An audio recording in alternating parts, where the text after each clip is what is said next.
ಆತ್ಮೀಯ ಆತ್ಮೀಯ ವೀಕ್ಷಕರಿಗೆ ನಮಸ್ಕಾರ. ನಾನು ದೇವರಾಜ್ ರೆಡ್ಡಿ. ನಾನು ಸಾಕಷ್ಟು ಬೇರೆ ಬೇರೆ ವಿಷಯಗಳನ್ನ ನಿಮಗೆ ವಿಡಿಯೋಗಳ ಮುಖಾಂತರ ತೋರಿಸ್ತಾ ಇದ್ದೀನಿ ಇನ್ಸ್ಟಾಗ್ರಾಮ್ನಲ್ಲಿ.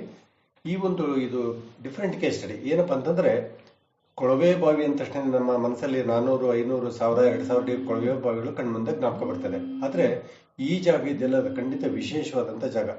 ಚಿತ್ರದುರ್ಗ ಜಿಲ್ಲೆ ಹೊಳಲ್ಕೆರೆ ತಾಲೂಕಿನ ಶಿವಪುರ ಅಂತ ಊರು. ಈ ಊರಲ್ಲಿ ಸುಮಾರು 100ಕ್ಕೂ ಹೆಚ್ಚು ಕೊಳವೆ ಬಾವಿಗಳು ಕೇವಲ 10ರಿಂದ 15 ಅಡಿ ಮಾತ್ರ ಆಳ ಇದಾವೆ. ಏನ್ ಸರ್, 10ರಿಂದ 15 ಅಡಿಗೆ ನೀರು ಹೆಂಗ್ ಬರುತ್ತೆ ಅಂತಂದ್ರೆ, ಈ ಬೋರ್ಗಳನ್ನ ಫಿಲ್ಟರ್ ಬೋರ್ ಅಂತ ಹೇಳ್ತೀವಿ. ಮರಳು bore, filter bore, sand bore, ಈ ತರ ಪದಗಳಿಂದ ಕರಿತೀವಿ. ಈ ಮಾಸ್ಟರ್ ಜಮೀನಲ್ಲಿ ಕೊರೆದಂತ ಕೊಳವೆ ಬಾವಿ. ಈ ಕೊಳವೆ ಬಾವಿ ಆಳ ಖಂಡಿತ ನಿಮ್ಗೆ ಆಶ್ಚರ್ಯ ಆಗ್ತದೆ. ಕೇವಲ 12ರಿಂದ 13 ಅಡಿ ಇದೆ. ಕೇವಲ ಅಷ್ಟೇ ಆಳದಲ್ಲೇ ಇಷ್ಟು ಸಮೃದ್ಧಿ ನೀರು ಏಪ್ರಿಲ್ ತಿಂಗಳಲ್ಲಿ ನೀರು ಬರ್ತಾ ಇದೆ, ಮಳೆಗಾಲದಲ್ಲ.